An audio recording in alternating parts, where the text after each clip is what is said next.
வாழ்க்கையில முடிவுங்கிறது ரொம்ப ரொம்ப முக்கியமான ஒண்ணுன்னு நினைக்கிறேங்க. அடுத்த நிமிடம் என்ன நடக்க போகுது? அடுத்த அடுத்த மணி நேரத்துல நம்ம என்ன செய்ய போறோம்?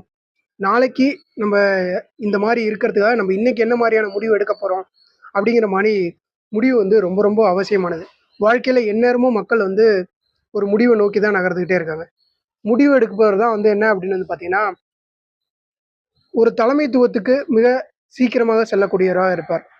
அந்த முடிவுக்கான பொறுப்புகளையும் ஏத்துக்கொள்ள வேண்டும். அந்த முடிவுக்கான விளைவுகளையும் அவர் தான் ஏத்துக்கொள்ள வேண்டும்.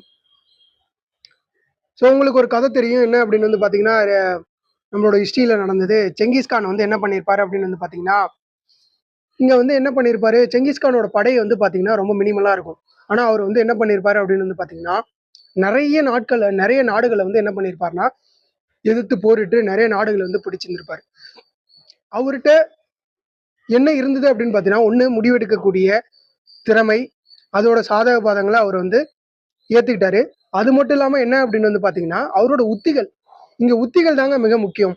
நம்மள்ட்ட எவ்வளோ படை இருக்கு, எவ்வளோ பலம் இருக்கு அப்படிங்கிறதெல்லாம் தாண்டி, நம்மளோட உத்திகள் தான் நம்மள முன்னேற்றி செல்லும். ஸோ, இப்ப நான் ஒரு முடிவு எடுக்கணும். தட் மீன்ஸ் இப்போ இந்த முடிவு இந்த காலகட்டத்தில எடுக்கணும் அப்படின்னு நினைச்சீங்கன்னா, அத எடுத்துறணும். அப்புறம் அந்த முடிவ என்ன பண்ண முடியாது அப்படின்னு பார்த்தீங்கன்னா, எடுக்கவே முடியாது. அது மாரி என்ன அப்படின்னு பார்த்தீங்கன்னா, ஒரு முடிவுங்கிறது ஒரு ஆல்ரெடி நடந்த ஒரு விஷயத்த வச்சு என்னால முழுமையா ஒரு புதிய முடிவு எடுக்கவே முடியாது. இந்த காலகட்டத்துக்கு. ஒரு பழைய காலத்துல ஏதோ நடந்திருக்கு அப்படின்னு பார்த்தீங்கன்னா, அந்த முடிவுக்கு இப்போ அது மாரியே நடக்குது அப்படின்னா, அதுக்கேத்த மாரி அதே முடிவை நான் எடுத்தேன் அப்படின்னா, இப்போ உள்ள கால சூழல்கள், உலகம் மாறிக்கிட்டே வருது. ஸோ அப்படி மாறிக்கிட்டே வரும்போது, இந்த கால சூழலுக்கு அது பயன்படுமா? அப்படிங்கிறது மிக முக்கியம். ஸோ அதனால என்ன அப்படின்னு பார்த்தீங்கன்னா, மாறிக்கொண்டு வரக்கூடிய சூழல்ல நம்மளோட முடிவும் என்ன அப்படின்னு பார்த்தீங்கன்னா, துரிதமானதும், புதியதாகவும் இருக்கணும். ஸோ அது மட்டும் இல்லாம என்ன அப்படின்னு பார்த்தீங்கன்னா, ரொம்ப முக்கியமான நேரத்துல, ரொம்ப ஆபத்து நிறைந்த இடத்துல நம்ம முடிவு எடுக்க போறோம் அப்படின்னா, வாழ்வா சாவாங்கிற சிச்சுவேஷன் இருக்கும். ஸோ அப்படிதான் இன்னைக்கு பல பேரோட லைஃப் இருக்கு.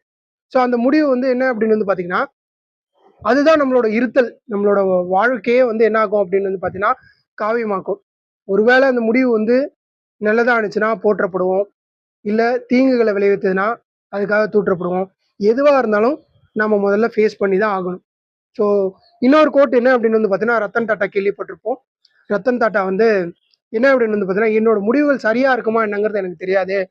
ஆனா அந்த முடிவுகள சரியாக்குறதுக்காக நான் உழைச்சுக்கிட்டே இருப்பேன்." ஸோ பார்க்கலாம். Thank you.